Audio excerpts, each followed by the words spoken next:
Hey everyone, and welcome to my channel, or welcome back to my channel. My name is Adriana and I am a mindset life coach, and I help women who are struggling with their mindset to reframe it and be able to see themselves as worthy in all areas of their life.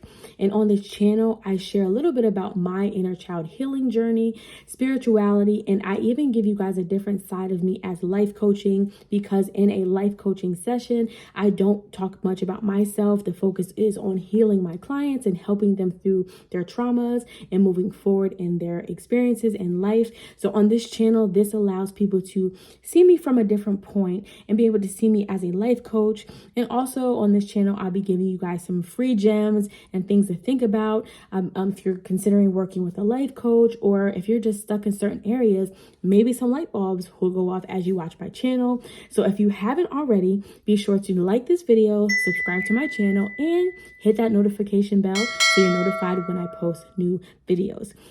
Now, in today's video, I'm going to be covering why affirmations aren't working for you. And there's a reason that they're not working, because affirmations do work. I can be a living example that they work, but there's something bigger going on that we have to address. So let's get into that.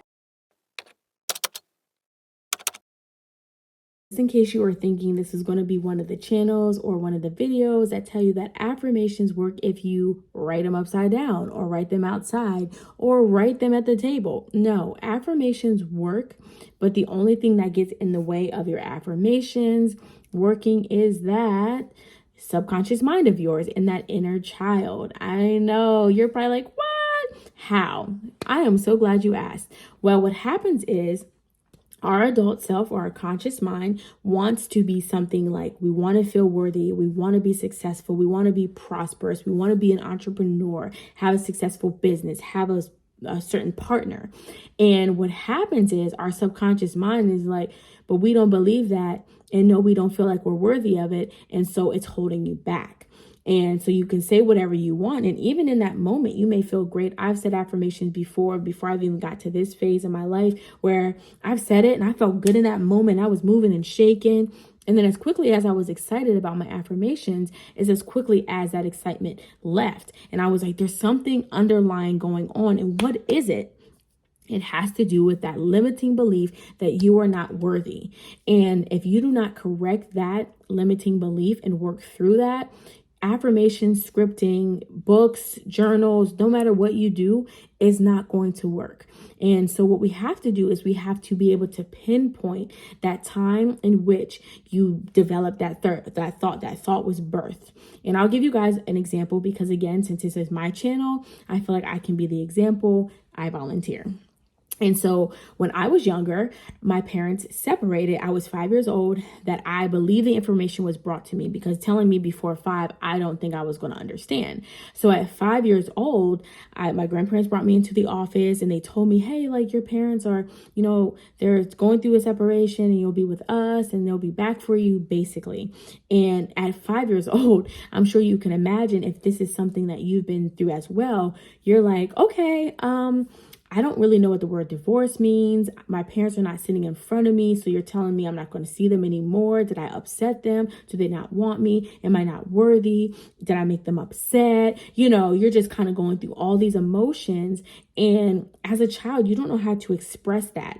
And you're kind of thinking, okay, what normal parents don't want you? Like, what did I do to not get that love? And it's just natural for children to have that yearning from our parents, no matter even if it's a caregiver, like our parents, to love us, to show us affection, to affirm us, to make us feel safe. And when that's basically taken away from you, how else are you supposed to feel? Not that you're worthy, not that you're supposed to feel special, not that it's like you're winning a reward. No. And then also in that space, you don't understand. You take on the responsibility and you take it personal that your parents left on purpose to hurt you, because why else would they leave? Because you don't understand the whole picture, right? And so as an adult, that child is wounded inside of you, but you grow up, and then instead of addressing the bigger issue and addressing the subconscious mind, which is a limiting belief, we put on our ear and our ego starts kicking through to keep us safe. And we're just like, I don't need any help. I'm fine. Let's just affirm our way through this world and this life, and I'll be okay. Books are better anyway. I can watch YouTube videos. I can go to motivational speaking events, and I will be okay. And all that is great. And, go to events, do affirmations. However, they're not going to be transformational. They're not going to be beneficial. And you're not going to manifest the things that you want to manifest with a wounded inner child in a subconscious mind that's telling you you're not worthy, right?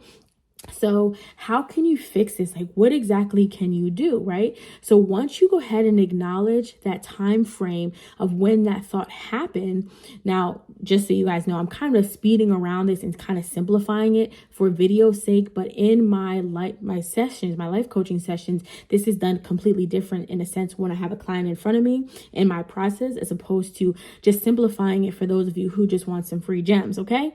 So basically you go ahead and you find that time frame or that area of time where you develop that thought. So like I said, mine was when I was 5 years old, around 5 or 6. And once I developed that thought and said, yes, that is exactly why I felt that I wasn't unworthy, then you can acknowledge it, have your aha moment, but you don't want to just leave it at aha, because just leaving it at aha and being aware, it doesn't make any difference either. You need to now change that. And this is also what I will be kind of coaching my clients on and helping them see, is that now that you have identified what made you think like that, you're then in a position to reframe your mindset and change and look at that whole situation from a more mature, wider view. So as a child, I took it and put it in a box, and I felt targeted, and I felt that I did something personally and that they personally didn't love me and I did something wrong. And, I was just, a bad child. But now that I understand, I can look at it and say, okay, wait, they weren't trying to hurt me. They weren't trying to make my life miserable. They actually were trying to protect me. And I also looked at it as though, they also were very young and they were married and, they have a lot of pressure from family. That's not necessarily easy. I also looked at it as, what? They were once children. They probably had their own trauma and their own things to deal with. And what if escape was the only thing that they knew how to do, and run away? And what if in their running away, they thought they were actually trying to protect me? So they purposely left, but not to hurt me, but to protect me. And so I'm like, wow, that's a lot different. And again, people can have conversations with their parents and things to get more clarity. But if your parents don't want to have that conversation or they can't remember, then you can allow yourself to look at it of the possibilities. And what if is really, really helpful in coaching, coaching, because it's like, well, yeah, what if it's not because they didn't love you? Or what if it's not because they were trying to hurt you? What if it was because instead of trying to include you in the pain of divorce and seeing all the nastiness, they were trying to actually shield you and protect you, and they left you in amazing hands. And so once you develop that mindset and can reframe it and not take it personal, you're able to move forward a lot differently, and you're able to correct that limiting belief. And sometimes it takes some time because you don't want to look at it like that. It's like you almost don't want to give those people grace because you were hurt and you have so much emotion behind it. But just breathe, relax, and you'll be fine. And just understand that you are worthy. There's nothing about you that you're not worthy. It doesn't matter if there's certain choices that you made in life. You still are worthy. You were worthy back then, and you're still worthy of now. You're worthy of everything that your mind allows you to think. And I don't want you to ever question that from this day forward. And so what you need to do is, if you don't feel comfortable working with that situation by yourself, I would encourage you to hire a life coach and work with them to get the support and guidance that you need. Because the good thing about life coaches is that we're not going to allow you to salt in that energy and be like, oh, woe is me, my parents hated me, oh my gosh. We're going to be like, okay, we can see how this issue has become the main issue when it comes to your self-worth.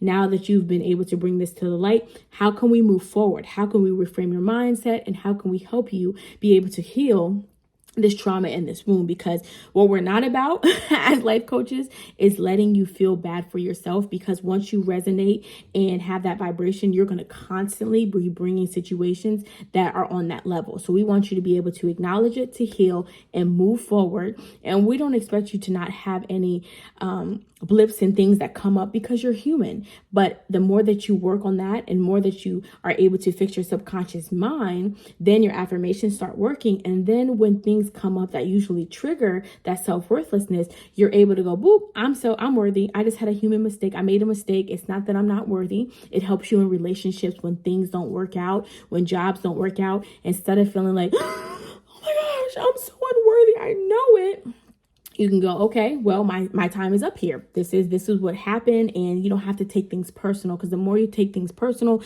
the more you carry them with you. And you don't have to do that.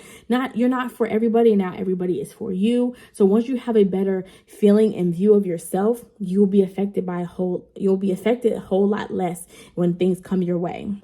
So I hope this was helpful. I want to leave you guys with 5 things before this video ends. So make sure you get out your notebook and your piece of paper so you can put these at your desk or at home, and you can keep these in the forefront of your mind, because they have to do with healing and things like that. All right, so the first thing is to understand that you are here to evolve and heal. Second thing is, don't rush your healing process. Third is, you have everything that you need already inside of you. Number 4, you are able to change your subconscious mind to be able to have the life you desire. And lastly, and not least, you are worthy. All right, guys, thank you so much for watching this video, and I'll see you in the next one. Love and light.